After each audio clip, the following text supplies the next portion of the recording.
Damn. He'll probably come up with some excuse for fucking Yeah. his album Oh yeah, comes out. it wasn't me. It was my brother. No, nigga, it was you. Shit. It wasn't me. It was the thing. Out of here, EPMD reference and shit. right? By the way, did I tell you I love Rock Marciano's new album and shit? Yeah, I gotta hear that. I was listening to Black Vladimir, the Mayhem and Damage album. That's the one I was trying to look That for. shit is fire. That's the one I was That's the trying to. best. That is the best Damager produced album outside of anything he did for Griselda. Because he don't do a lot of stuff for other artists like that. So definitely, like I'm supposed to be doing a review for that on Tuesday with this homeboy. I know he have his own podcast on Instagram. I feel you. You know what I mean? But hey, that's a dope ass album for sure. For sure, definitely enjoyed it. Yeah, I man. got I got to hit a Rock Monster joint. I had a homeboy that hit me up. I think it was Legions of Knicks. Guillermo hit me up. Shout out to Shout out to Legion of him. Knicks. Yeah, he's a huge Rock Marcy fan. So he hit me up. He's like, "Yo, you got to hear this album." I'm like, "Bro, I got like six albums I haven't heard yet." For You know what I real. mean? So For yeah, real, man. man. Like I don't know what it is, but I always cannot wait to hear the hip hop albums or the music albums like Right, the second half of the year, because that's when the good shit comes. right. Cause it was kind of slow at first this year, but then It's been a couple of good releases. Some of them overhyped to me, but same. it's been some dope shit out here. Oh yeah, like this You just year. gotta find it. You gotta find. That's why I told BJ. I'm like, yo, Ouch. BJ got to open up his Fuck. ears to some. There's some dope hip hop out here. It's not all about mainstream shit. Yeah, man. Shout out to BJ, by the way, too, man. He's getting up there. He's learning that shit. Sometimes when it takes certain people and shit, it takes them a while to get them out their But mold and shit. a lot of these hip hop heads, especially from my generation, they don't want to listen to the hip hop that's out now. I'm like, yo, you missing out. Griselda been dropping heat forever. You're missing out on them. You're missing out on Mayhem Loren and Flea Lord, Rome Streets, Ransom dropping shit. You know what I'm saying? You know what I mean? So they missing out. It's like it can't all just be about the golden. The golden hour was great, but there's some dope ass hip hop that's out now.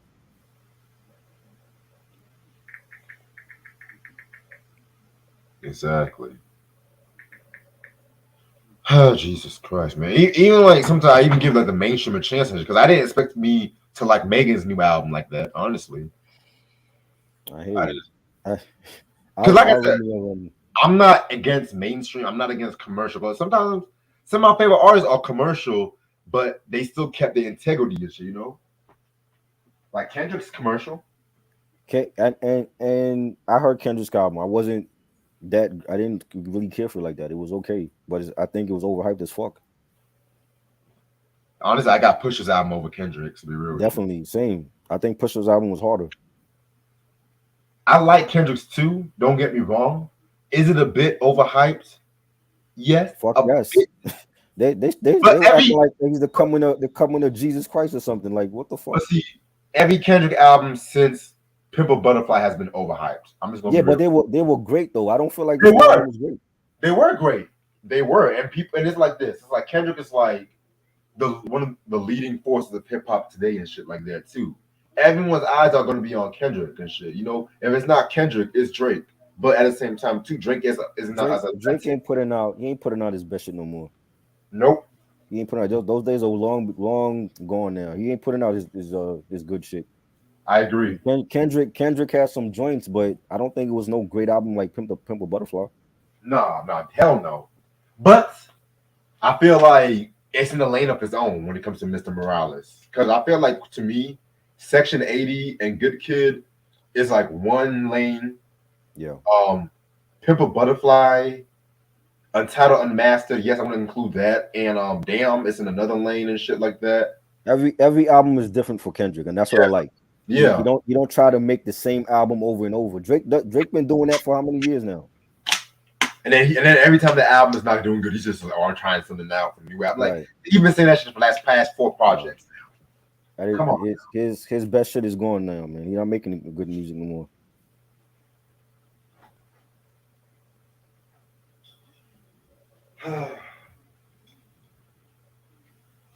Like my mind has just been so like I'm just gonna tell everybody right now. I'm taking a break from them top albums right now. Yeah. Top insert number albums here because I feel like we did about 2015. I feel like that's enough right now Right. before it kind of gets repetitive and stale. Right. But I'm thinking about doing like a top 20 vocal R&B groups. I'm thinking about some shit like that, or a top 20 hip hop groups or some shit. That's dope. Definitely. I know years ago I did a top rock groups, but I might have to update that list because Yes. honestly, some of the placements I was kind of iffy about. But My rock list will be different from yours. I could already I, tell I know, I know that right now. I know. But if we did like a top rock albums of this year, would you be willing to do that shit Well, too? we were supposed to do it next year. You said. Remember, you Next said like top 100 rock and roll albums. Yeah, but that's gonna be after the R&B albums and shit too. Okay. When Ashley does living single, we want to talk about that. Because I did say this year before this year is over, we're going to attempt to do that shit. Right. I still have not made my list yet.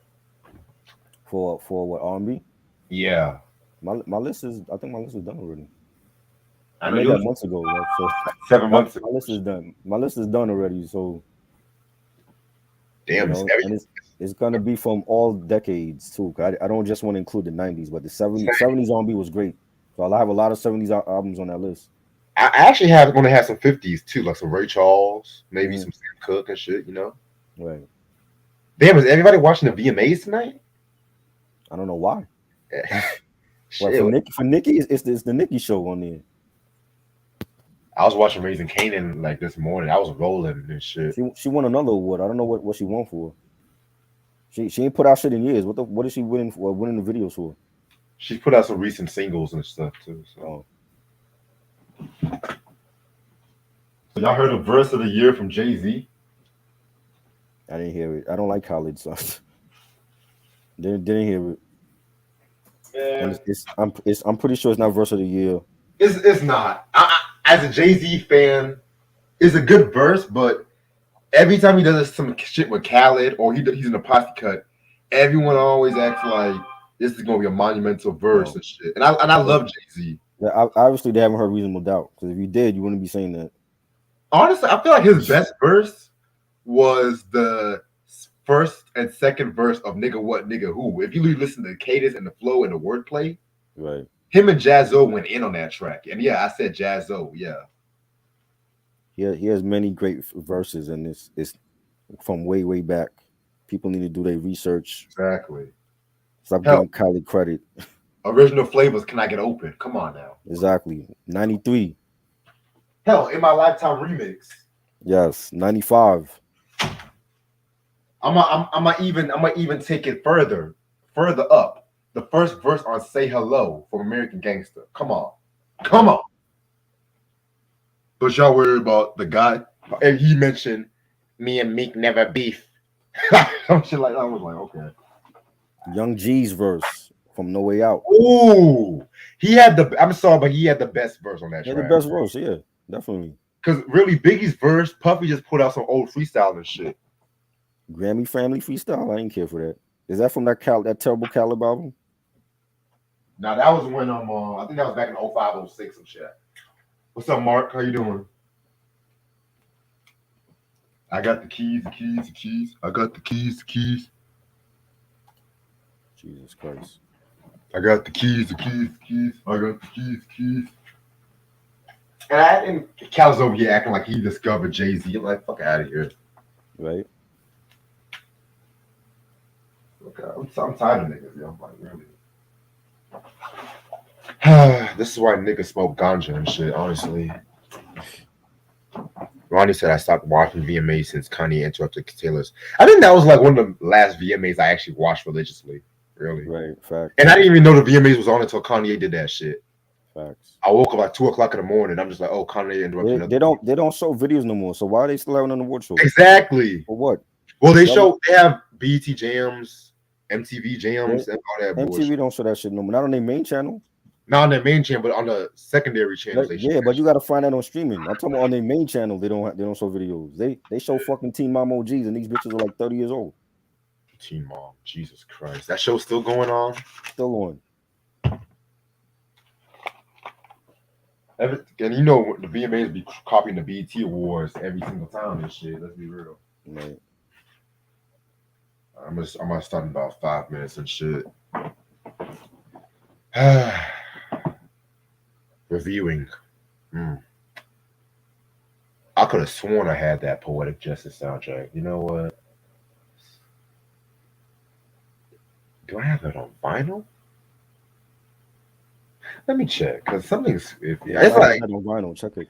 I have like 700 albums, man. Yeah, I gotta keep track on these albums sometimes, yo. Shit. If I don't have it, I don't have it, cause shit. We got Space Jam, the show. Nah, I don't got it. No. No, you don't got it on vinyl. Nah, I mean, I just don't got the album in general. Fuck it. What about cassette? You don't get cassettes no more, no. I already have like 7 cassettes, and I know that's not among one of them. So it's Okay. fine. It's fine. It's cheap anyway. So I guess one time I was close on getting it, and I probably put it down to the side. I don't know, whatever. Right. But it's just kind of weird though, because sometimes it be like that. Sometimes I'll be thinking I have an album, and I don't actually have an album and shit. Crazy, yo. Right. But somehow, somewhere, I still kept my Nelly albums. But hey, Yeah. Why did you do that? How dumb was you? hey, I gave away the Sweatsuit album, so give me some credit. Oh, gee, you gave away the double album. How about giving away like all the Nelly albums? Like, Technically, donate that shit. it was Don't- half of the double album. Technically, Just so. throw that shit in the garbage can. I gave You it won't, away. I you sold won't it. no throw it in the garbage can. You won't miss it. At least I'm honest about what I like. Yes you are. Don't shade at artists that you don't like, but you do videos on. Well, because I'm an honest reviewer, and that's the thing about me. That's what separates me from the other people. Because everybody else want to talk about the main classics. Me, I like to go deep and dive and shit like that. You know what I'm saying? Yes. So you gotta respect me at the end of the day for that shit. Q says, surprisingly, I don't have that soundtrack. Hmm. You don't have a lot. That's not a surprise. Shit. Man, Q, I'm still laughing when he showed that press play album and shit like that. I'm just like, damn, nigga. I don't hate everything. I don't like bullshit. I like what I like, and we gotta be honest about what we like.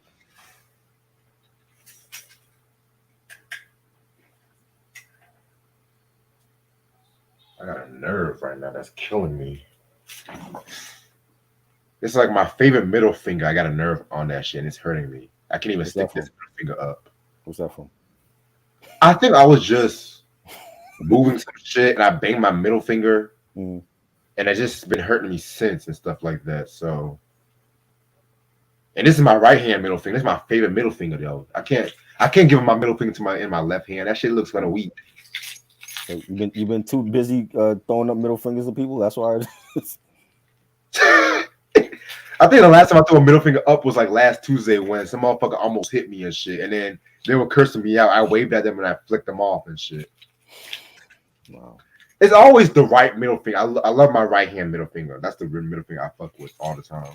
That got me out of some jams, honestly. Pause. Yeah. I'm ready to start whenever you are, bro. Let's go. What's up, you two? How's everyone doing this lovely Sunday night? It's your boy Reg in the building. Got my homeboy Try with me. What up? Yeah, this week it's like soundtracks. We're just going to mostly do soundtracks whenever I do a review this week and stuff. You know what I'm saying? And today's going to be like a double review. We're going to start off with the Juice soundtrack, released in 1992, if I'm not mistaken. Right? No, it was late 91. The soundtrack came out before the movie. Yes. What are we missing out on? I mean, I've been watching that murdering documentary. It's funny as fuck, but and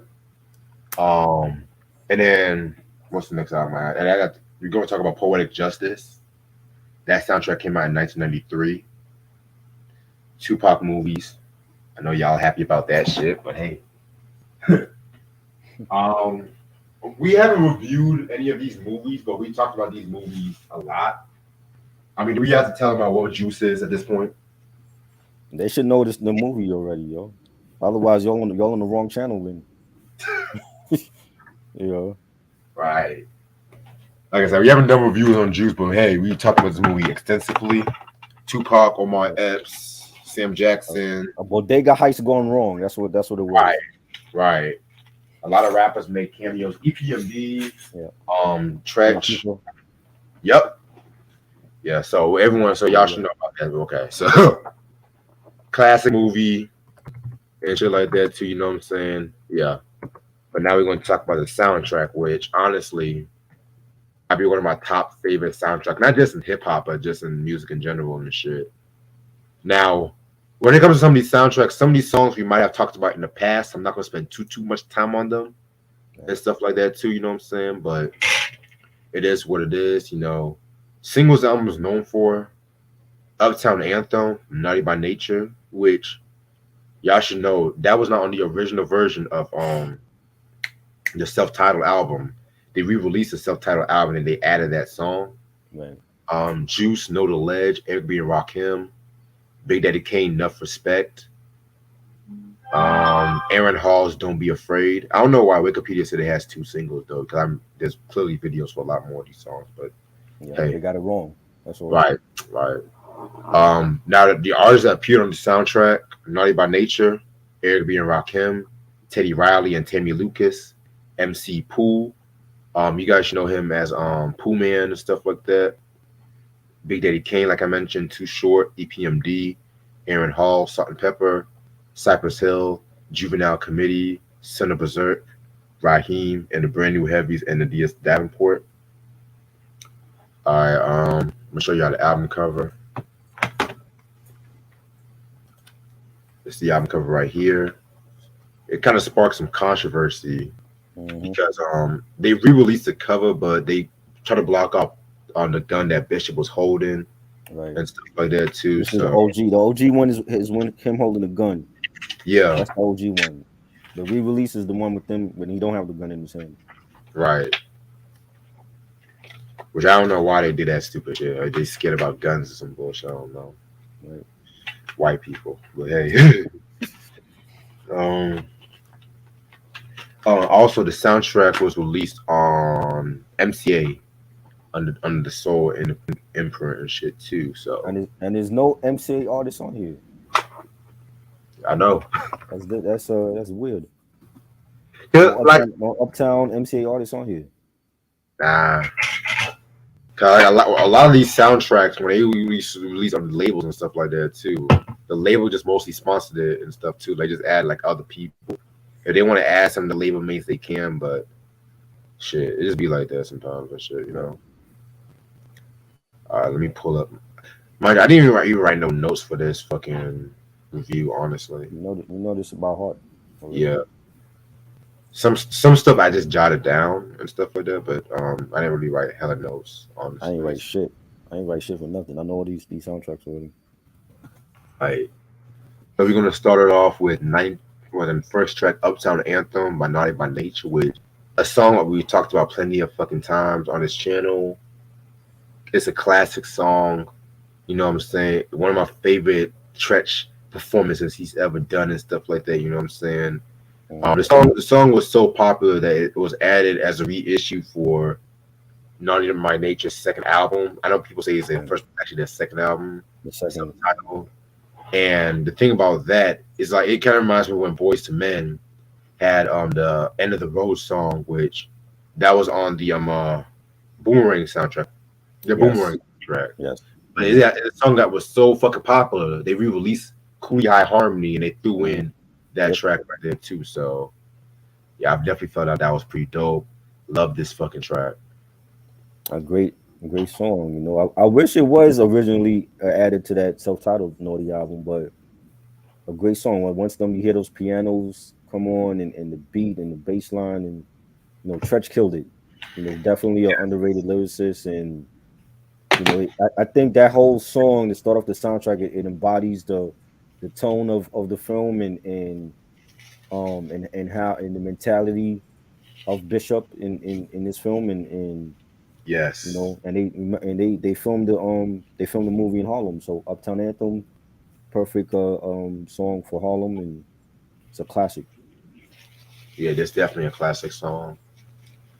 Track number two, Eric B and Rakim with Juice No the Ledge. Again, another song I've talked about in the past when I did the Don't Sweat the Technique review a while back ago. Fucking fire track. This is actually one of my two favorite songs off this album, honestly. And stuff like that. Whenever I heard this song, I just Mhm. this to me is like the real theme song of the whole fucking movie and shit like that. You know what I'm saying? Rakim's lyrical ability was unmatched at this time too. Very fire joint. And y'all check out the Don't Sweat the Technique album. Very underrated in my opinion. I love it. I love it. A classic. That would be a Rakim joint. You know, the video is iconic. You know, sip the juice. I got enough to go around, and the thought takes place uptown. We can moan and groan until your mom's come home, and you'll be calling me Aldo Capone. Come on, man. Rakim is the goat. Like you know, it was just a classic, iconic song, and again, like it's one of those songs that it fits the movie. You know, when they were doing soundtracks at this time, most of the songs that artists did for soundtracks, it fit the whole tone of the film. They might have mentioned a character from the film in the song. This definitely goes with the movie, and it was a classic. Yes, I definitely agree with you about that. Track number three, Is It Good to You? The Tammy Lucas version. Interesting story with this Mhm. track right here. Interesting story because Try, you actually brought this to my attention a while back ago.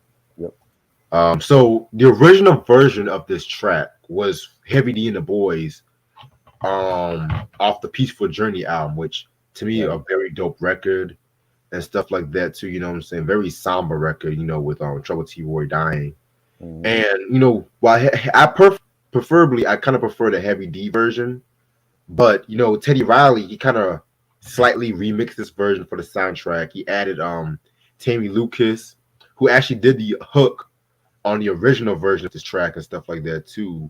Right. And they removed the Junior Mama Used to Say sample too off that. You know what I'm Hmm. saying? So it just sounds like more upbeat. It had like a more upbeat kind of feel to it. You know what I'm saying? If you guys remember the scene when they were in the vinyl record store, this is the version that they were playing. Yeah. When Q was trying to fuck with that girl with the teeth and shit like Right. that. And He was stealing that EPMD vinyl. yep, yep. And then fucking Steel had the Roy Ayers album, the Star Child Hmm. album, and shit like that too. Right. So yeah, man, this was I like this version, but at the same time, I'm more of a Heavy D and the Boys version of this track, honestly. And Tammy Lucas sang on the Is It Good to You Heavy D and the Boys joint. Yes. You know, I don't know what happened. She was supposed to come out with an album. I don't know. It never came out, I believe, and she had some issue with Teddy Riley. So I don't know.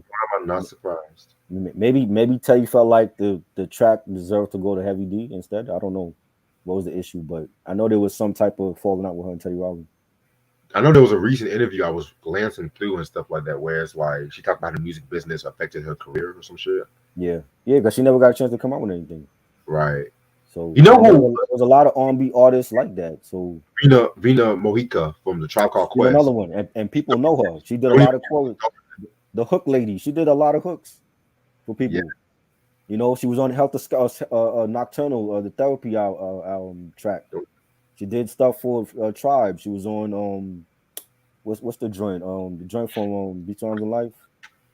Um, stressed out. No, no, no. That was Faith. That was the Faith. other joint. Once Once again. again, she was on Yeah. Once Again.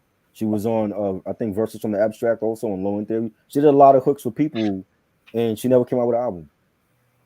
You know what I'm saying? So I don't know, but it's they just never got a chance to blow up. But Ashanti came out with that. And y'all like Ashanti, right? So I always said she couldn't sing. Man, who's we? Who is it that like Ashanti? That said Ashanti could sing her ass off. Not me. Oh, I could have sworn it was you. It That wasn't you was that said Eric. that. I think that was Eric. Oh, Eric said that. Nah, she cute, but she not. She can't sing for shit. I don't think. I don't think. Nah, I'm sorry, not a Shit. fan. Yeah. Not a fan either, buddy. Alright. All right. What's the next track we on, boss? We got Pooh Man's track. Sex, Money, and Murder. He went by MC Pooh. All my West Coast fans, y'all should definitely know about Pooh Man. You know, he was part of the Dangerous Crew clique, you know, with Too Short, Spice One, and so on. He had a falling out with them like around the time he dropped the his 93 album, 1992 album, As Funky as I Wanna Be, because there was a song, I think it was called like they named it after a girl called Raylan or some shit like that, where they were just dogging her. And according to Pooh Man, the real girl sued Pooh Man and stuff like that too. You know what I'm saying? So, Wow. and he felt like Too Short didn't really have his back. It's a long story, but I'm not gonna get into that shit. This song right here was pretty dope. I'm not gonna lie. I want to say this was one of the songs that was used in the DJ competition. I want to say and I stuff too. believe You it know, was. Yeah. yeah, 'cause they use like a lot of those hip hop tracks, some sound bites I recognize and stuff too. But Hmm. this track right here, not a bad track. You know, what I'm saying I'm not the biggest Pooh Man fan. I like the Funky as I Want to Be album, but that's pretty much it, honestly. So I ain't care for this song. This is a skip for me. I ain't care for this. I used to always skip over that song. So, yeah, I'm not mad about that. He's an acquired yeah, taste for a lot of people. yeah. So Like Kid Cudi. well, at least Pooh Man is talented. All right. Now memory serves me right. My favorite track is next. Enough respect. Boy, I was kind of going back and forth with either this one or Juice Know the Ledge. Mhm. But when Kane hit that Enter the Dragon, as I started to bragging and tagging and saying I'm bragging all the rappers on the band, I mean, he already had me sold. And it's crazy too because this is the thing. Kane at this time, Big Daddy Kane at this time, his career was kind of being iffy and shit too. You know what I'm saying? But Right. I like the Prince of Darkness album that came So out in do I. '90. So do I. A lot He of just picked fans, the wrong. He picked the wrong singles. Was a solid album. yeah, I know a lot of fans do not like that album, but they kind of prefer the Taste of Chocolate, which honestly, I was not a big fan of Taste of Chocolate. I've never really been a big fan of Right. Taste of Chocolate like that. But shit, this song should have been on Prince of Darkness as well. Yeah. I agree.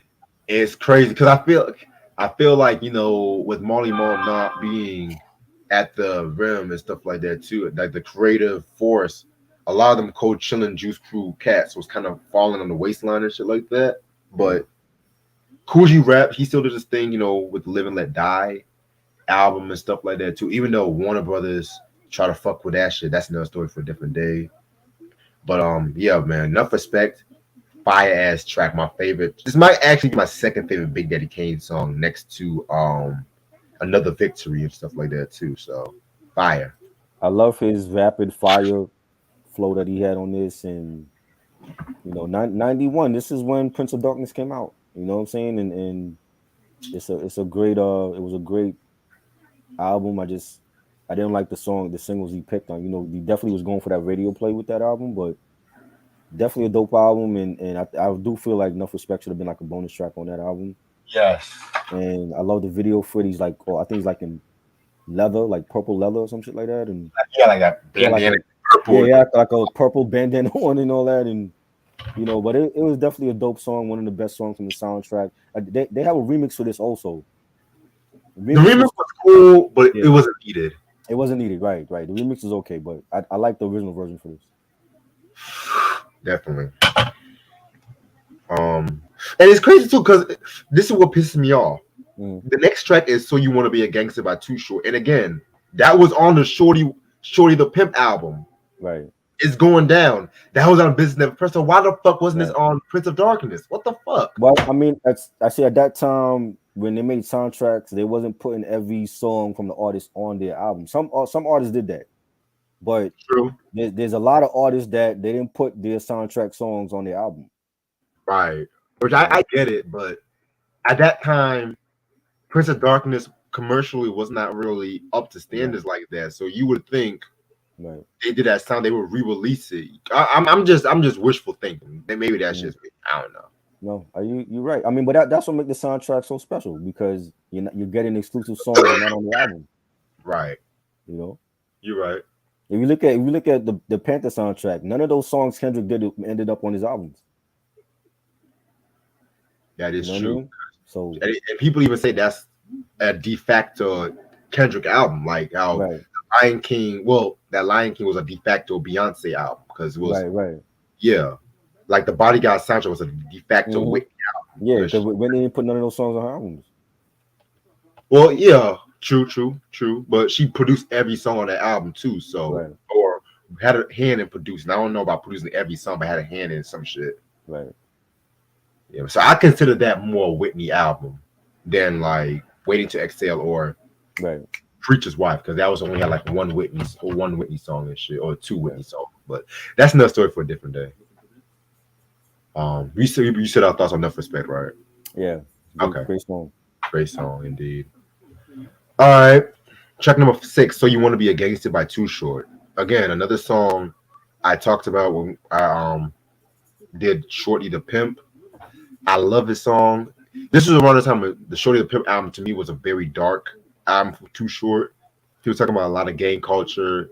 He was going through like some shit where he was in a car accident and he had like a manslaughter shit going on and stuff like that too. You know what I'm saying? But I heard that song yeah, that song was on the Yep. closing credits on the recent Power episode. Yep. Yes, they play that. Yeah. But yeah, this one of my favorite Too Short songs. I love Too Short during this time. I don't know what it was, but everyone always said life is too short. Everyone always want to say blow the whistle, but give me 1990 to 97, 98 Short Dog or 99, like the 90s Short Dog. That's my Short Dog. That's when lyrically he stepped his pen game up because people don't recognize his lyrical ability like that. But you know how I do. I like to listen to everything. Yeah, 90s Too Short was dope. You know what I'm saying? This was a dope song. Real gangster, and I do remember it from the that's where I heard it from. 'Cause I was about to say I heard it recently on something, but it was from the Power show. Yeah, it's definitely a dope song from Too Short. Definitely. Again, another song I talked about is Going Down with EPMD. Oh Mhm. my fucking god, yo. Oh my fucking god, this song slaps ass. Oh my fucking god, yo. Like, geez, the way they flipped that Marvin Gaye sample Right. and they had the drums on that shit, Yes. made that shit Good song. more like more gutter. Oh my god, and like I said before, this era, Paris Smith stepped his pen game up, man, because Yeah. but like I said, Eric Sermon was doing good. He did a thing on the pen game too, but Parrish at this time from business as usual to business of a person, I feel like he shined a lot. Like Yeah. Black Asiatic, Rapper Fanatic, Automatic, Black 9 Millions, where I packs so kill the static, EPMD Crunch, the sound of thumps underground. Boy, no props here. You catch a beat down. These are what the fuck, man. Come on, man. That's some fucking prodigy shit right there. You know what I'm saying? Like, Right. shit, yeah, classic. I love the way E started it off. Well, it's the E with the juice. I'm down to get loose. Strapped Yes, in black with the non-bottle boots. Fire. The bass line was rumbling. The beat definitely a underrated EPMD song. Like even from Business Never Personal, it's an underrated song on that album. But it's one of right. my favorites on this album. Yeah. That song is definitely that should have been a single too. Yeah. If I'm not mistaken, they played that song when he was about to look for Bishop. If I'm not mistaken, you know. What I'm saying? Hey, I you know what's believe it. crazy? Oh, I Mhm. don't mean to cut you off. My fault. No, go. It just hit me how I can just kill a man. That was already a single, but that Hmm. was on the soundtrack. But a lot of people say that song breakthrough was on the sound was on that movie too. So Right. it's kind of crazy though. But Yeah. fuck it. All right. Hey yo. Now I lay me down to sleep. Y'all already know. Fucking Aaron Hall, don't be afraid. Oh, the soundtrack is so fucking ill as fuck, man. Yeah. Oh my god. Another song that does not need a fucking remix. Right. But I never knew Bomb Squad. This was the Bomb Squad production. I never knew Yep. that shit. Yep. Wow. I mean, Yo, remember they were doing shit for BBD at that time. So Bomb Squad has some dope R&B joints though. yeah, Yo, we might do that Bomb Squad beatdown one day. One day. yes. But yeah, man. This actually my favorite R&B track off this album. Hmm. This was around the time when Guy had broke up and stuff like that, and Aaron was going to solo, and this was like his breakthrough song. I remember the video; he was wearing that loud ass suit with the fedora Right. and shit like that. I love the video too. You know what I'm saying? The song itself, we all remember what scene they played this song when Q and girl from Anvo was about to get it on and shit like that. You know what I'm saying? Right. Cindy. Cindy, yeah, Yeah. yeah, man. Like somebody says, "You'll be saying daddy to me, but please don't hurt me. It's my first experience, baby. Make it feel alright." So, like, Aaron was just on this pimp shit at this time and shit too. You know what I'm saying? So yeah, this was a very, very, very dope track. There's actually 4 versions of this track too. Surprise, believe it or not. There's There's 4 versions of the song. 4 versions. Yes. What? I never heard the other one. There's Jazz You Up version and stuff like that too, which that was on a single. And then there's a Sex You Down Some Mo, which that was on the His Truth album. And then there's the Nasty Man's Groove version and shit too.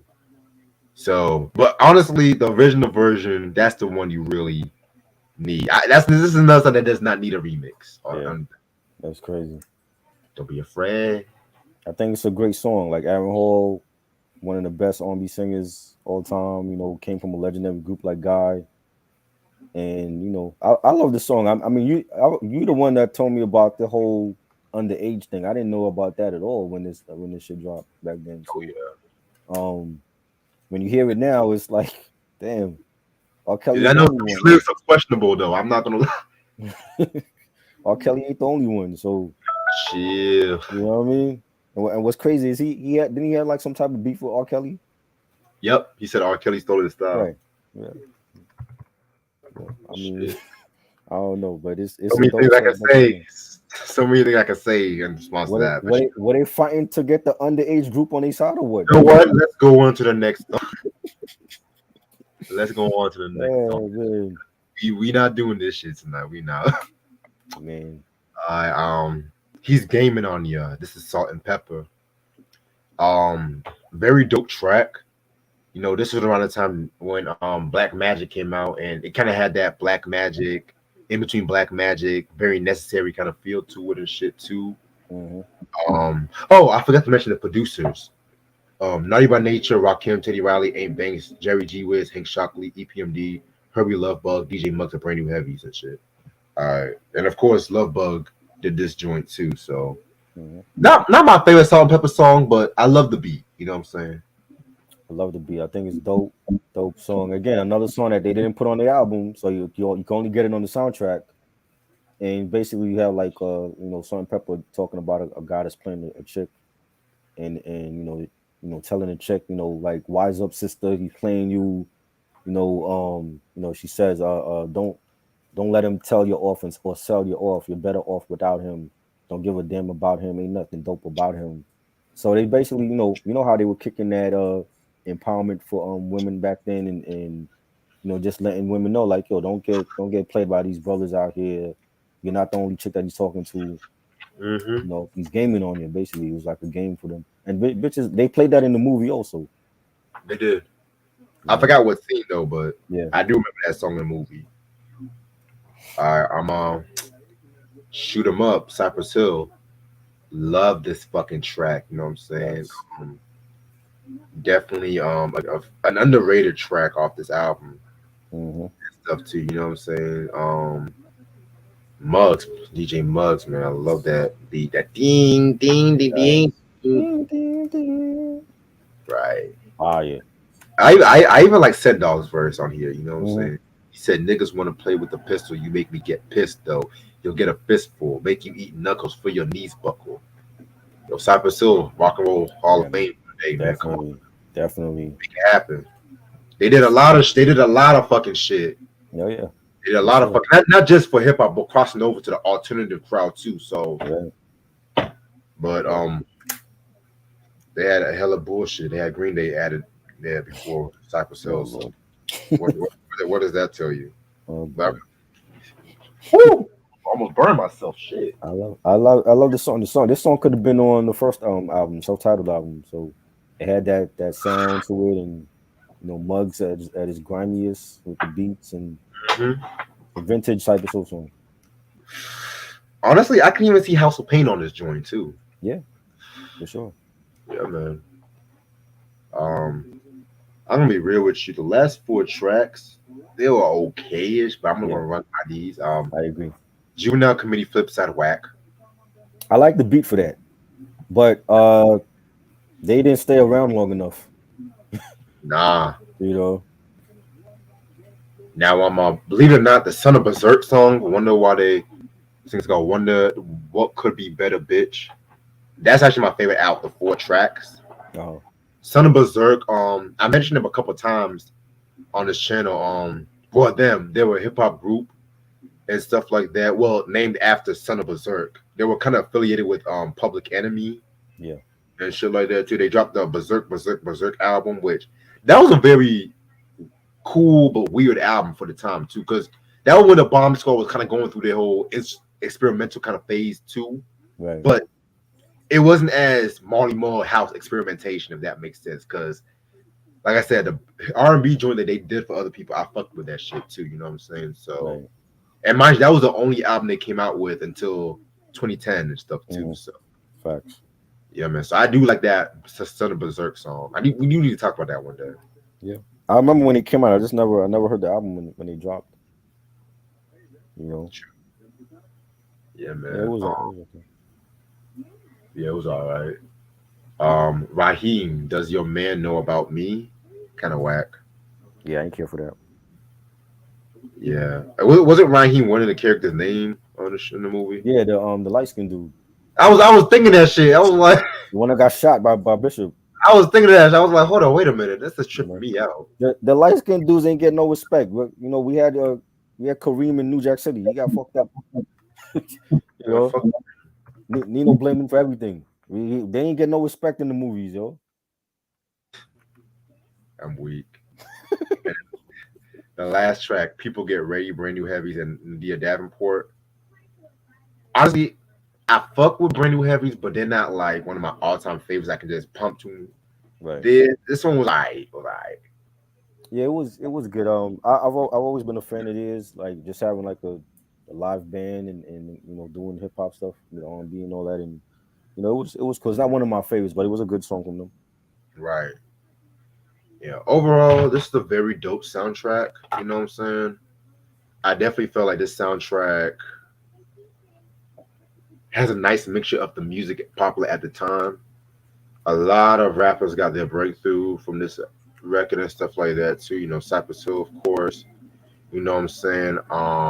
Fucking, of course, Teddy Riley had a breakthrough too. You know what I'm saying? Solo Teddy Riley. Around this time, he was doing shit for Michael Jackson Right. and stuff too. Aaron Hall as a solo artist. The sound definitely had like a very nighttime feel to it and shit like that. You know what I'm saying? So, very, very, very, very, very, very, very dope out soundtrack. They re-released the soundtrack a couple times too, so it's still in print. Did they re-release it with the original cover, or is it different? Yeah, Saying that. original Oh, cover. okay. Yeah, Okay. I'm gonna give it a 4.5 mics. I'm giving it 4.5. Like they picked the right singles from it. A lot of the songs embodied the mood of the movie and the characters in the movie.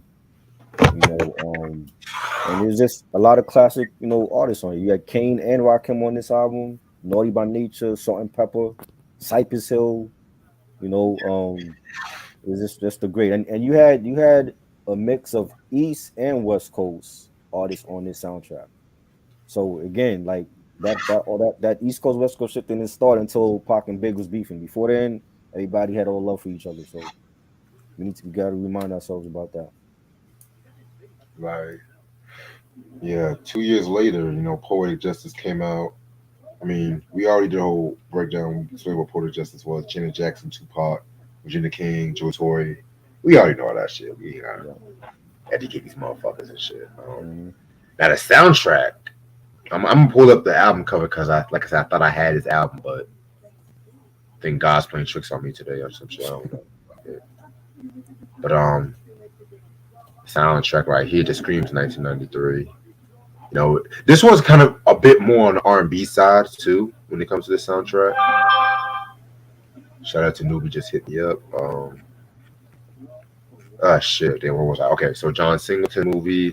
The singles this album was known for was "Get It Up" with TLC, "Indo Smoke" with Mr. Grimm, Warren G, and Nate Dogg, "Call Me a Mac" with Usher.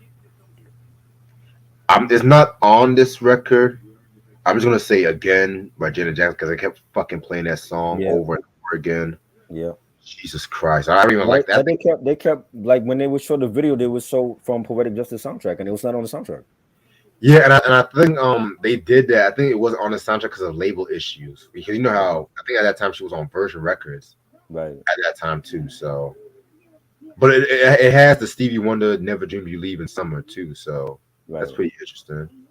Producers include Warren G, Babyface, Dallas Austin, Daryl Swan, Daryl Simmons, Derek DOA Allen, Dr. Motherfucking Dre, Henry Cosby, Kevin Dean, L.A. Reid, Naughty by Nature, well, KG, Nice and Smooth, Pete Rock, Raphael Sadiq, Sly and Robbie. Yo, Sly and Robbie, next to Lee Scratch Perry, the best producers in reggae. Definitely. Real heads know. Definitely. Stanley Clark, Tim and Bob, Tim and Ted. What the fuck? Okay. And Tupac Shakur. Right. Yeah, Tupac did a beat on here too. So, 15 tracks. Let's get this shit started. Track number 1, "Get It Up" with TLC. This is actually a cover of the Time song that they did on their first album, which actually I believe I did a review on that album a while back ago and stuff like that too. So yeah, man. Personally, I prefer the Time version personally, but the TLC version was the first version I heard, and stuff like that. You know what I'm saying? This one was pretty straight. You know what I'm saying? Pretty straight cover from them. You know, not my favorite TLC song. You know what I'm saying? But at the same time, I'm not really mad about that. You know, fuck it. I like the beat, and T-Boz did her thing on there. Like she had like her voice just made the track what it is. You know, and it was a great rendition. You know, I mean, you're not gonna beat the Time at all. Like it's hard to do any of the classics over, but they did a good rendition here. Right, it's hard to do a Prince cover and shit. Honestly. Facts. Track number 2, "Indo Smoke" with Mr. Grimm, Warren G, and Nate Dogg. For those who don't know who Mr. Grimm is, he is a West Coast rapper. West Coast rapper that was affiliated with Warren G. He was supposed to have came out with an album in '95 called "Things Are Looking Grim," but that eventually got shelved and stuff like that too. And he still did some shit with Warren G, but I guess he retired and stuff. I don't know where he's at right now. I try to look for some information, but I think Ronnie will give me some information on that later. No shit, Ronnie. You know, shout out to Ronnie, by the way. But Indo Smoke, typical West Coast kind of summer jam and shit. Like this is kind of joint you play like at a cookout, some picnic or some shit like that too. You know what I'm saying? I don't dislike it, but you cannot disrespect anything Nate Dogg is saying. So yeah, it was dope. Didn't he have like a beef with Mr. Grimm? Who? Warren. I thought he had like some beef with Mr. Grimm. Well, this is all news to me, so somebody. It was a good track. He mentioned that on Do You See that like something about him and Mr. Grimm don't even talk no more or something. It was a dope track. I liked it. Understandable. Track number 3, "Well All Right" with Babyface. Very, very, very dope track right here. You know what I'm saying? I mean, it's Babyface, so what do you expect? This was around the time he dropped the For the Cool and You album. And this song was on For the Cool and You. So, yeah, man. Y'all should know how I feel. We just recently done a review on that album, too. Yeah, this is a dope song. I enjoyed it. You know, it was on For the Cool and You classic album from Babyface. Yes, his best album. Yeah. Alrighty. Now, track number 4, "Call Me a Mac." Usher. Now he's the self-proclaimed king of R&B now and shit. You know what I'm saying? Um, very, very, very dope song. This is actually one of my favorite Usher songs. I'm not even gonna hold you and stuff too. You know what I'm saying? But the people was not really fucking with a little boy talking about teenage shit. I mean, sexual shit. You know what I'm saying?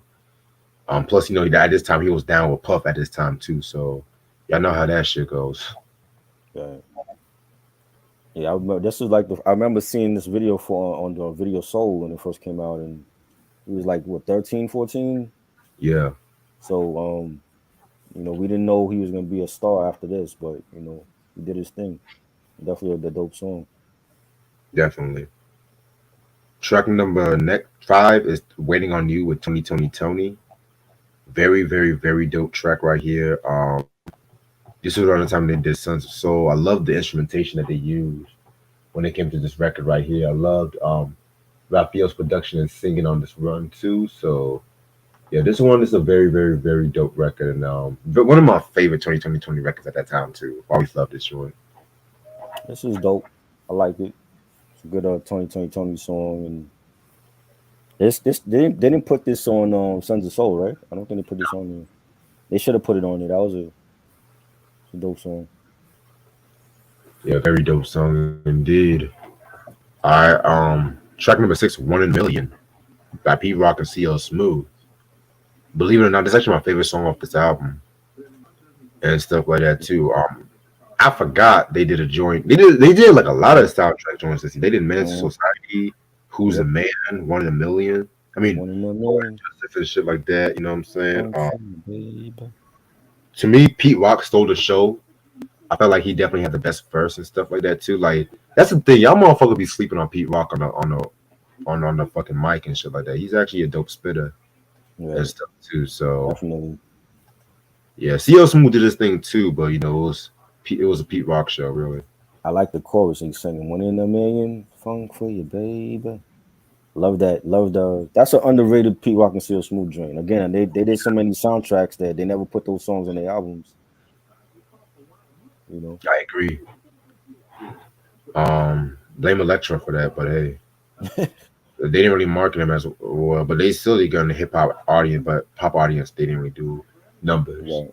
Right. Right. Track number 7, "Night and Day" Cultural Revolution. Um, I don't know too much about who Cultural Revolution is and stuff like that, but this one was a very solid joint. I ain't care for it. You didn't care for it? No. Yeah.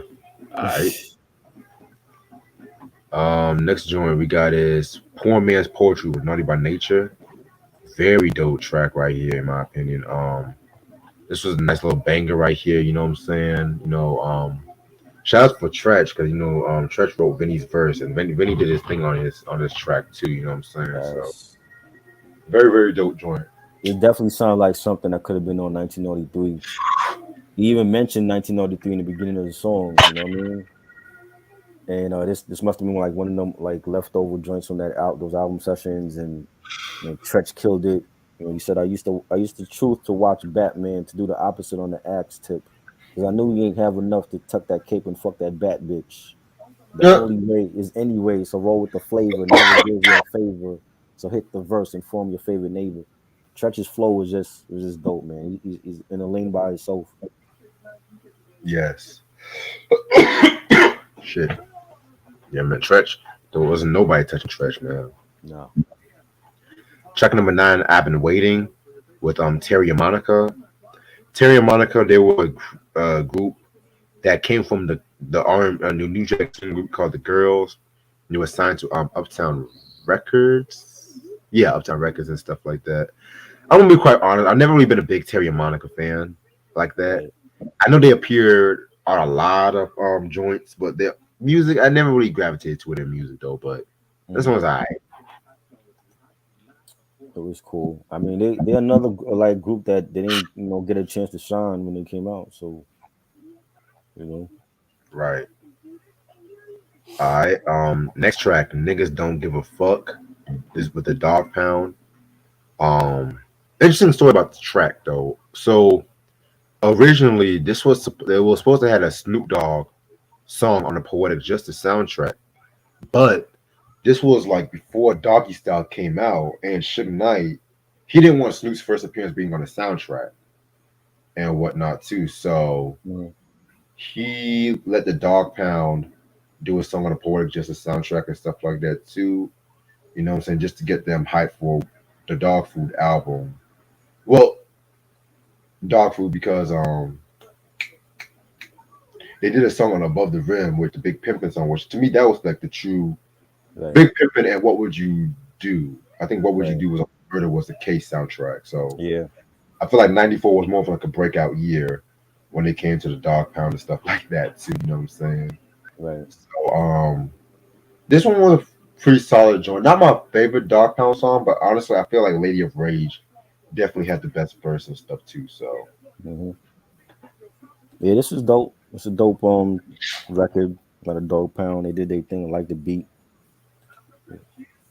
Rage did her thing on that. yeah, it's definitely a very dope beat. Um, Next track, Definition of a Thug Nigga with Tupac. Um, we already talked about this track when we did the Are You Still Down? Yeah, The Are You Still Down? right. Compo posthumous album and stuff like that too. You know what I'm saying? I love this Tupac joint. This was definitely this. I could have definitely seen this on Strictly for My Niggas. Warren G and Pac definitely did a thing on the beat too. So I did more of a thorough description when you are you still down. So yeah, Right. Yeah, this it's a classic pop joint. It was dope. yes sir. All right. I want to be your man with Shaka Demons and Pylias. Very very dope reggae duo. They were mostly known for the song "Murder She Wrote." You know, "Murder She Wrote." Like Right. everyone that's like their signature track, when it comes to like the US audience and stuff like that too. But they had other popular joints in the reggae community and stuff like that too. This one was a very solid joint too. Sly and Robbie definitely did a thing on the production, so you can't go wrong with that. Yeah, that was dope. A dope song from Shaka Demons and Pliers. There's another one. They only, I think people only know like one or two songs from them, and that's about it. Right. They were milking their 15 minutes of fame at that point. So Mm, you know, definitely, definitely. All right, next track, Cash in My Hands, Nice and Smooth. Um, me, this one, I'm not the biggest Nice and Smooth fan, but this song was pretty decent, honestly. You know what I'm saying? Very, very, very dope beat. Definitely fit the soundtrack and shit too. So it's alright. definitely enjoyed this one. I love it. Underrated. I mean, they're an underrated group. You know what I'm saying? And Greg Nice always had that vintage old school flow and smooth B, and I like it, man. It's definitely a banger. Yes. Next track we got is Never Dreamed You Leaving Summer with Stevie Wonder. Again, a song I talked about when I reviewed the Where I'm Coming From album. I liked it and stuff like that. Pre-dope song. Very, very sad song and shit too. So yeah. Classic, classic record. So Stevie, y'all don't know Stevie. I don't know what to tell you. Right. You should know this song by now.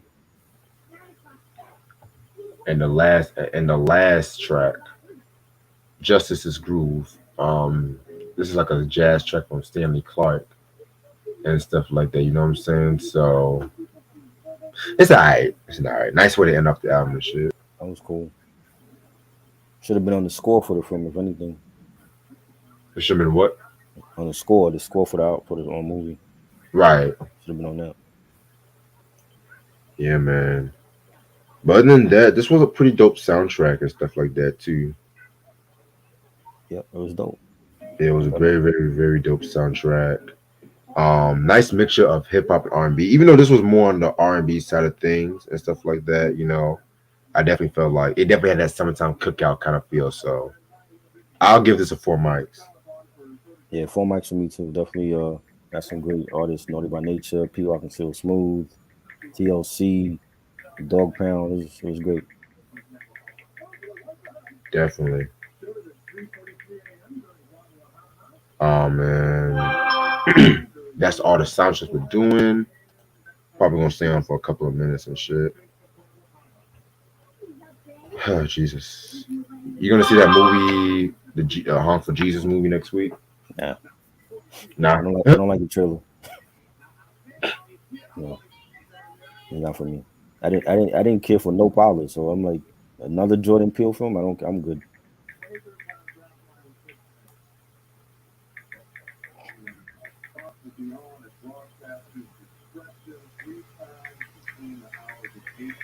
Oh, Jesus. Everyone's getting at me today. Great. Yeah.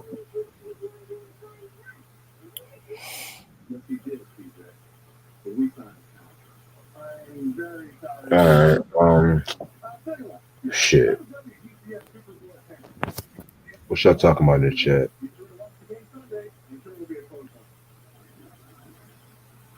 Who'd you say hello, by the way? Cool J, where he at? Alright, I'm gonna text him. He need to be on here with us. Yeah, he said he's done with the anime shit too. Yeah, let's do that. Gotcha. I'll ask him what his schedule is and shit. Ronnie, you asking us stupid questions. Who was the star of the film? It's definitely Tupac. Come on now. Now people say MTV still plays music. They do where? On streaming, not on their main channel. They're not playing that. You gotta download fucking one of them like live TV apps to see them play videos on the other channels.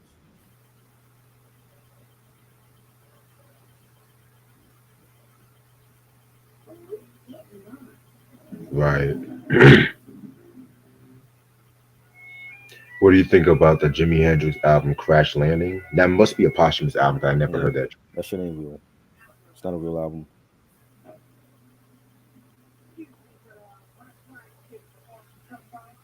Oh, Coogee wrapped up the new song with Big Daddy Kane. Oh shit. Go.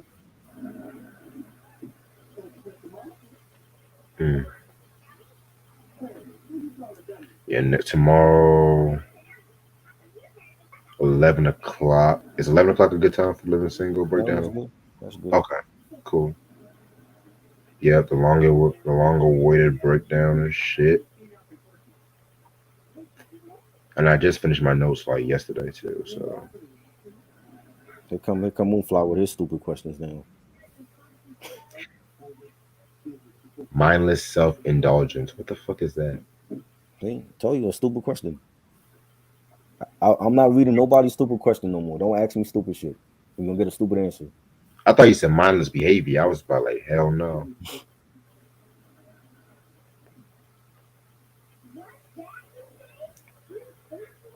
Jesus. Favorite song that the Bomb Squad produced? Ooh, that's a good question. I'm probably have to go with Welcome to the Terrordome from Public Enemy. I just love that everything from the horn intros to the fast-paced BPM and stuff like that. Shut them down. Ooh. The original version, not the Pete Rock remix. The original joint. But you ask a lot of stupid questions on here. That's why I don't read your shit. You know, I think you just come in here to troll people. Like I'm not reading your stupid questions. If you want to do that, that's him. I'm just gonna ignore you. You know, you came here the other night and you asked me about fucking K-pop. Like, do I look like a nigga that listen to fucking BTS, whatever the fuck they names is? Come on, bro.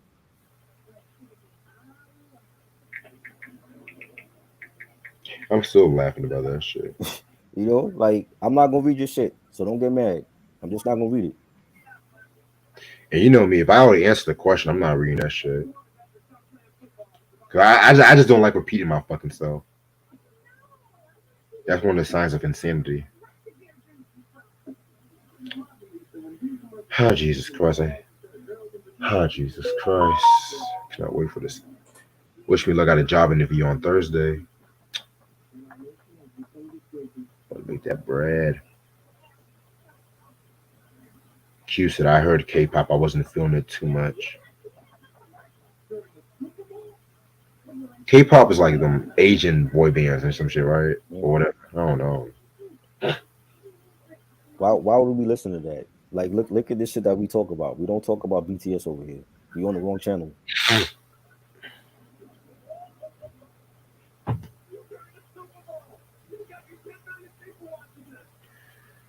Oh Jesus, I got a headache, yo.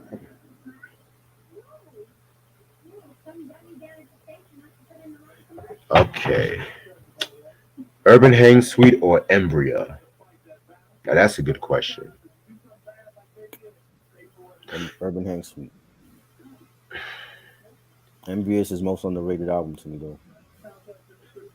That's hard because I love both albums, honestly. Yeah, I'm gonna have to go with Hang Suite too. Because to be real, I like Embria, but I bump Hang Suite more often. But I'll take both of them over now. Yeah, but pop music don't include BTS. K-pop is different from what Justin Timberlake is doing. There's a difference. Go Google it. You Google all this other shit. You ask me about fucking what do you ask me about nerd rap or whatever the fuck? Go Google that shit.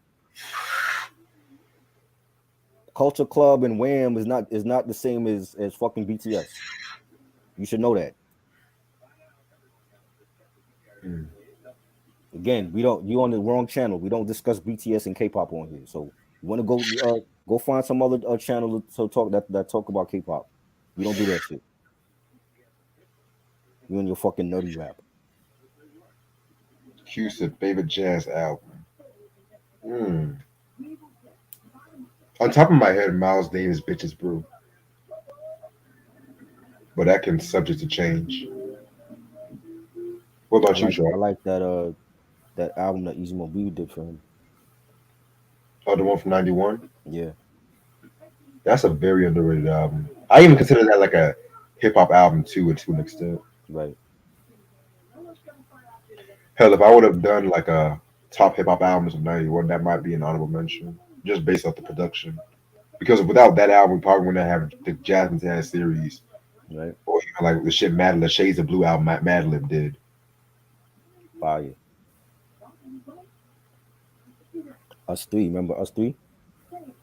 Oh my God, yes. Down, down, down, down, down, down, Yeah. down. Like Cantaloupe. Oh my, Underrated. Yeah.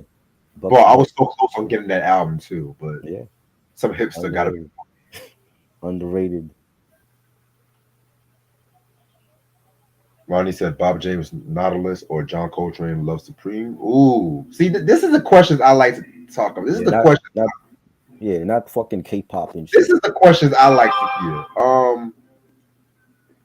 Honestly, I'm gonna go with Love Supreme. I like that one. That's a good album.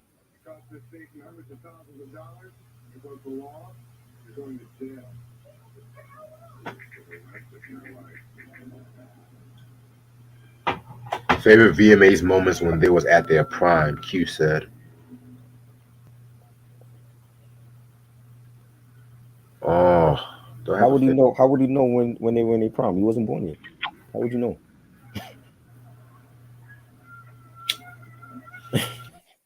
How would he know when they were in their? They could be in their prime right now, and you still wouldn't know.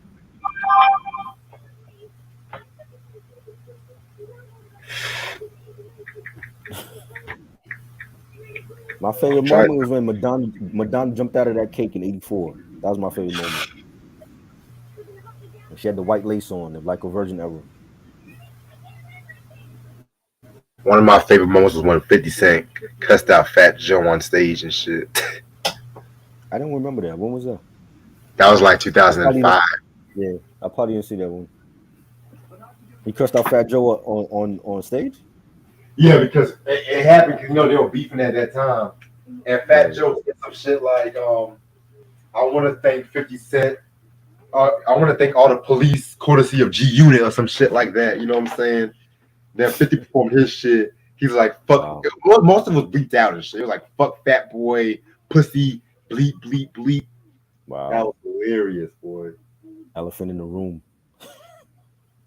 No pun intended. I didn't see that one. 05. Another one of my favorites, but this happened before I was born. I loved when Madonna, yes, I said Madonna, y'all, performed fucking Vogue. Like, oh yes, That was a Mhm. very I you didn't that like that what they were wearing though. Like that whole colonial look. That wasn't the right nah wardrobe for that performance. nah. I even like when she did Bye Bye Baby. That was Yeah, another groundbreaking performance and shit. right. I didn't like the what she was wearing. I just thought, why are you wearing that colonial fucking shit for Vogue? You know, she looked like something out of that movie Amadeus and shit. I was like, nah, she picked the wrong shit to wear.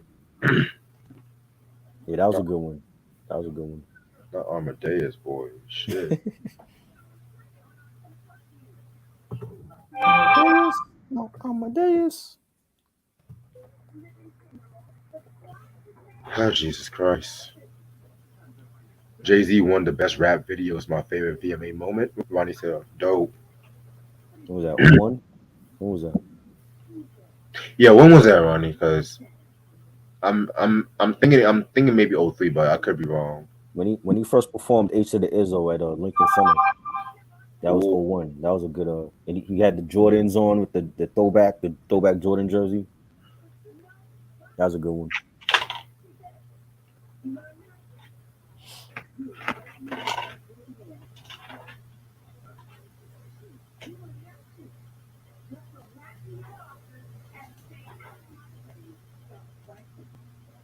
Madonna like a prayer song or Janet Jackson rhythm? Another good question. Oh, Rhythm Nation. I like the prayer was okay.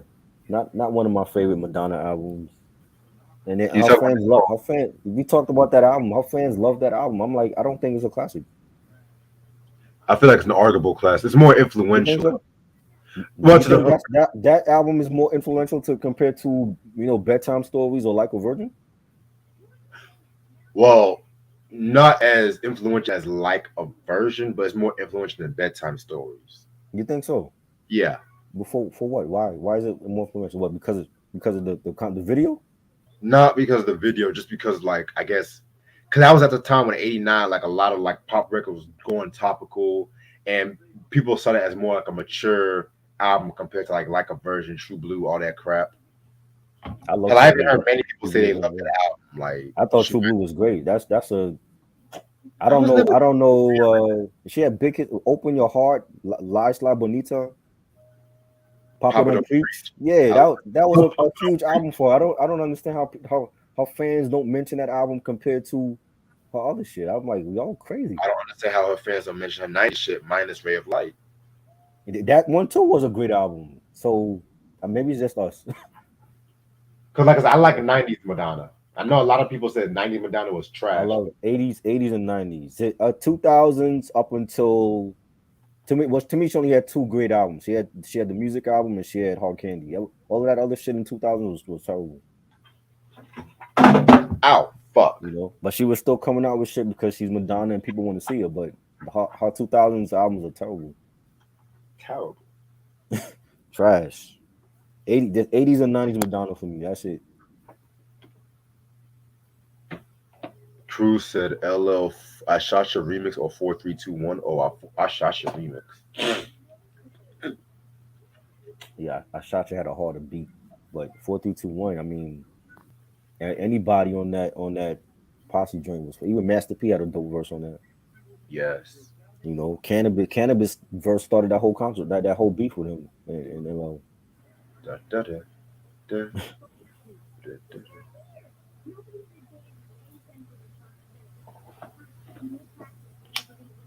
I got a question for you, Troy.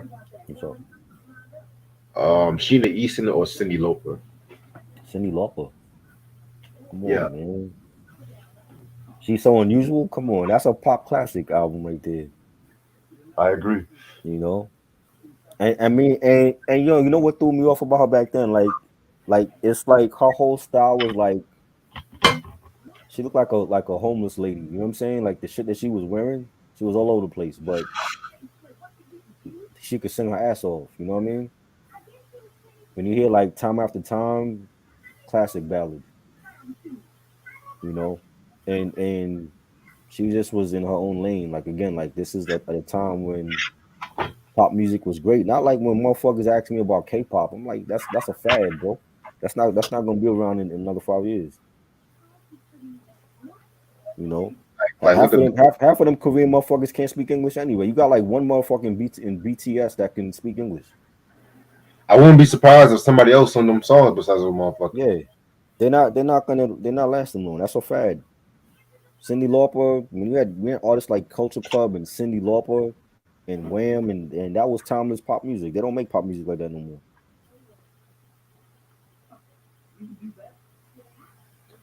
Moonflies, I think Confessions of on a Dance Floor from 2005 was a great. A lot of fans like that album though. That was not one was that Switch Up Nah, album, a I didn't like song. that. I didn't like that. That Madonna shit. Nah, I don't like none of her 2000. Other than Hard Candy and Music, I don't like all that other shit she came out with. What up? What up, Sean? Pop music over K-pop.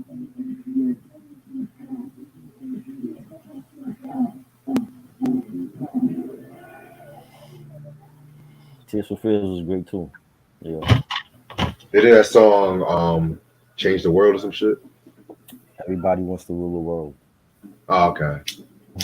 I just heard that song the other day. I actually fuck with that Yeah. song. We did You say know, we want to talk about that album one day. yes, I do.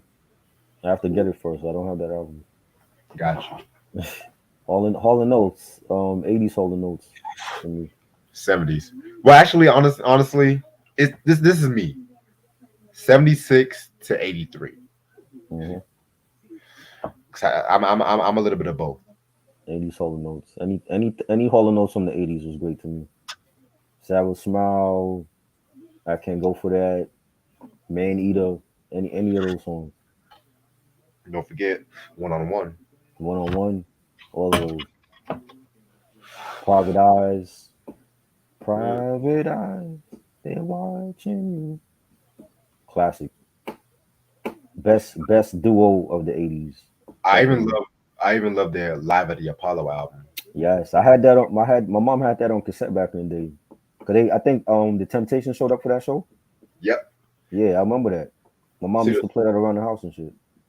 the story. I think the story was I think they were trying to do a song, either an album with Ruffin and Kendrick's, Yeah, but David Ruffin had a falling out with Hall and Notes from what I read. yeah, yep. Yeah, my mom used to play that a lot around the house and shit. Yo. That was a great live album.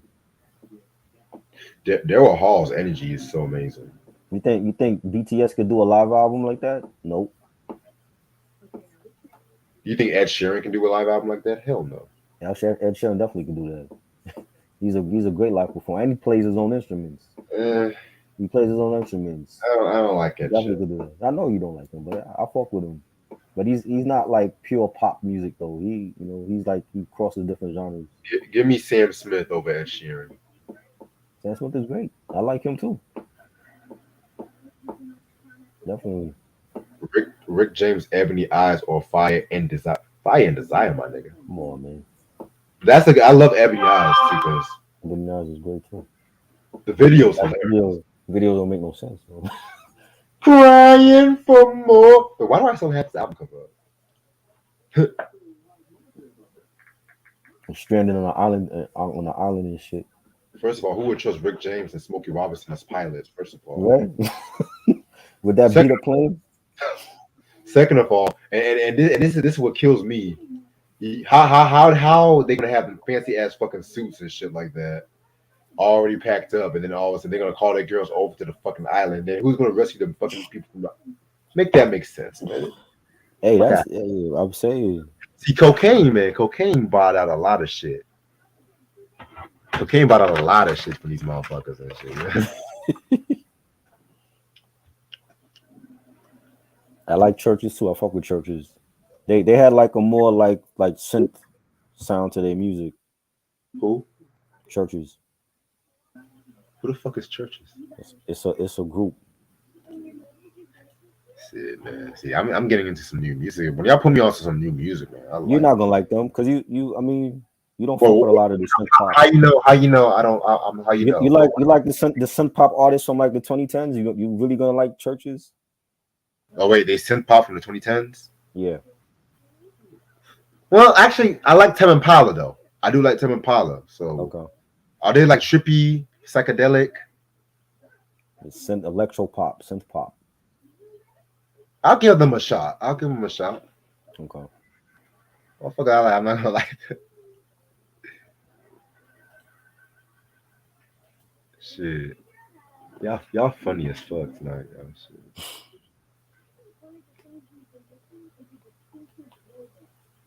I love it. I love synth pop. I grew up on a lot of that. Even from the '80s, they had a lot of synth pop going on.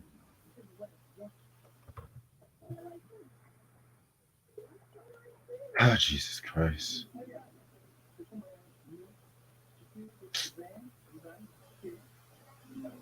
$54. Y'all can kiss my ass.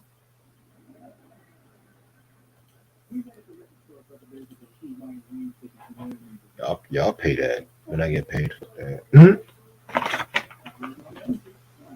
Simple. Oh, Sean. Simply Red, my nigga. He just told you why he didn't like Ed Sheeran. Simply Red is my group. I love the Picture Book album. Holding Back the Years. That Money track. Come on. Yeah. Better vocalist, Mick Jagger or David Bowie? Ooh. I'm gonna have to go with Bowie. I'm gonna go with Mick. Got you. I feel like Bowie was more consistent with his voice. Bowie was different though. He took chances as an artist. Oh, did I ever show you the album I got from Bowie? No. Oh shit. Oh wow. Finally got Scary Monsters and shit. Young Bowie. Huh? That's young Bowie right there. This was like middle Bowie, like in 1980. So Okay. this was like before the Let's Dance era. Right. Era. So.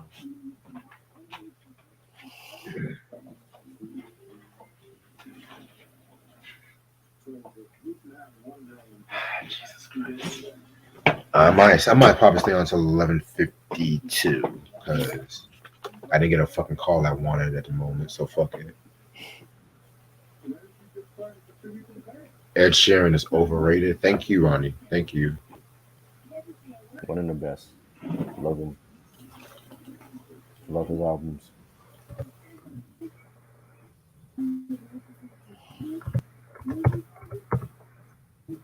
He's like a ginger Elton John. Right? Who he wears Jordans and shit.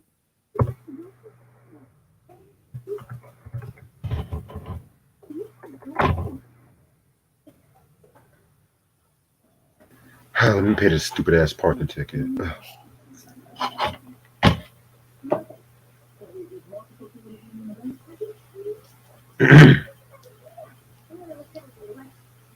What's another pop duo that you like? A pop group? Pop duo? Duo group. From now or back then? Now or back then, don't matter. I don't have any of now. I mean Wham was like one of my favorites though. You know? Yes. It was Wham, it was Hall and Notes, Tears for Fears, Culture Club, definitely I got a lot of their albums, you know. Like I said, I just feel like 80s pop was timeless. 90s pop was a lot of one hit wonders that came out at that time. You know? Yeah. But then 80s pop was like, yeah, you know, 80s pop was just different. It's like there's still a lot of stuff that like artists could take from 80s pop now that was just timeless.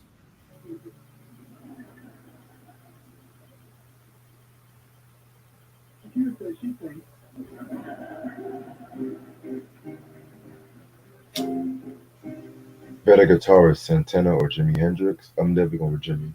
Jimi. Definitely. Santana was good for his you know, for the Latin community. You know.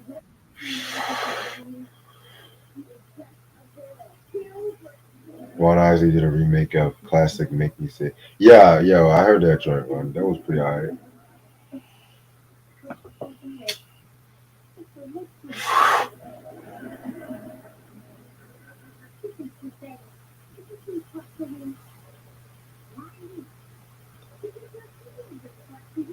Favorite Ed I don't. Sheeran album. I don't have a Um, favorite album. the Multiply album. That I love all his albums. Multiply between that one and the Divide album, like those two were like my favorites. You know, he wasn't so much pop back then. Like he was more like I mean he did different genres. Like he had a little R&B, a little folk, a little pop. But I think now he's more pop than anything.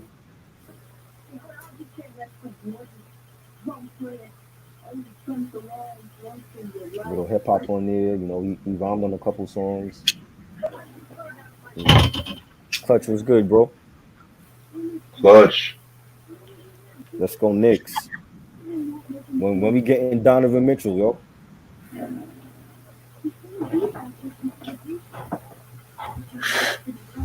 Paul McCartney with the I'm gonna have Clutch on the live, like for when the NBA season starts. I'm gonna do a live stream with him.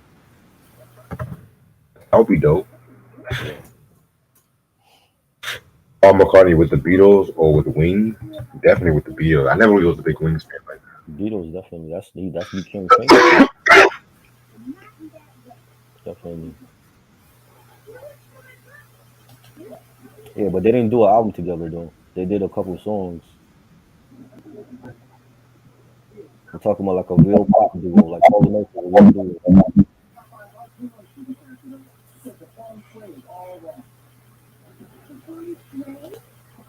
We need to get him now. What they waiting for?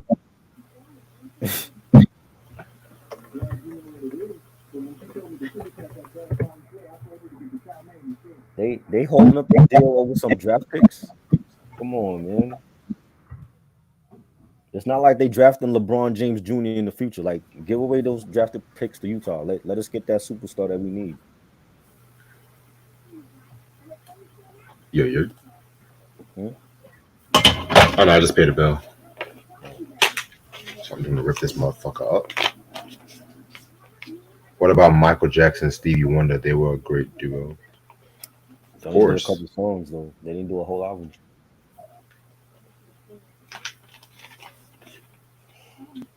I love that song they did on the Characters album from Stevie. I think it's called like Just Good. No, it's called Skeletons. No. What was that shit called? Just Good for some shit like that. Right. Didn't Stevie write? Stevie wrote "Leave Me Alone" for him. No, that's when Michael wrote that. Michael wrote that. I thought Stevie wrote that for him. Really? I never heard that. Maybe that's a rumor. I heard that he wrote that song for Michael. Interesting. I know he wrote I Can't Help It. It does sound like a Stevie Wonder song though when you hear it. Let me look. Hold on. Let me look it up. Favorite Jimi Hendrix footage? Any footage from Jimi Hendrix is great footage.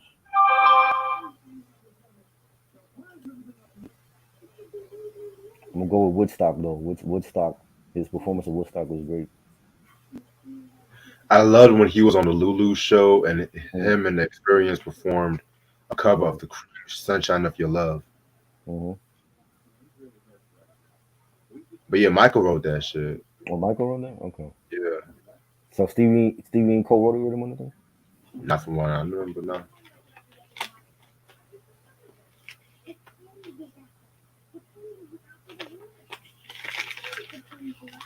Okay. BDP Poison or Remember the Time or Remember the Time, boy. Mm, I'm not picking. I love both of them. No, I didn't. I didn't watch it. I mean, MTV's still doing award shows. They don't even show videos no more. Why are they doing that? How was Nicki Minaj getting the Michael Jackson Vanguard Award for what? What did she do that was on Michael's level? Ratings crap. Michael Jackson rolling in his grave right now. How like some of these people that's getting his award? I'm like, well, how?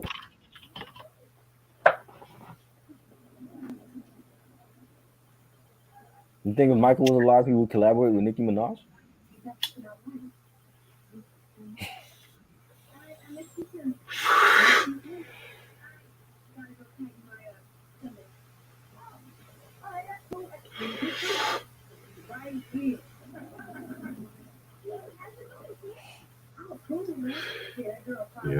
and shit.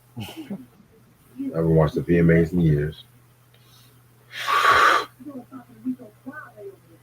I'm gonna ask a few more people come out and eat me something.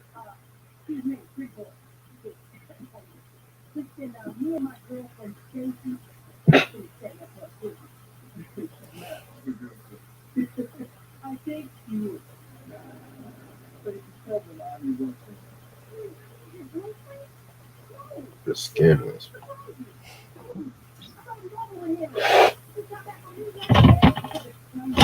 So what albums are coming out this week? This week? Mhm. I don't know. You didn't hear the Games album yet, did you?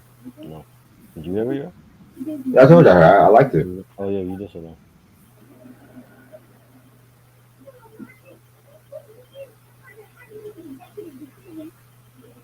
I didn't hear it. Mayhem Low End, that album I heard.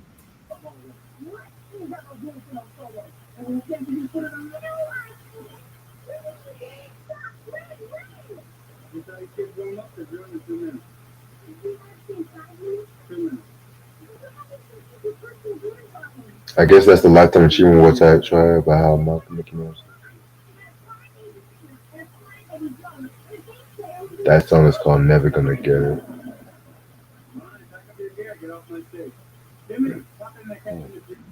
Other than that, let me make a few announcements. I'm actually about to head out right now. I don't want to waste up all of my minutes and shit.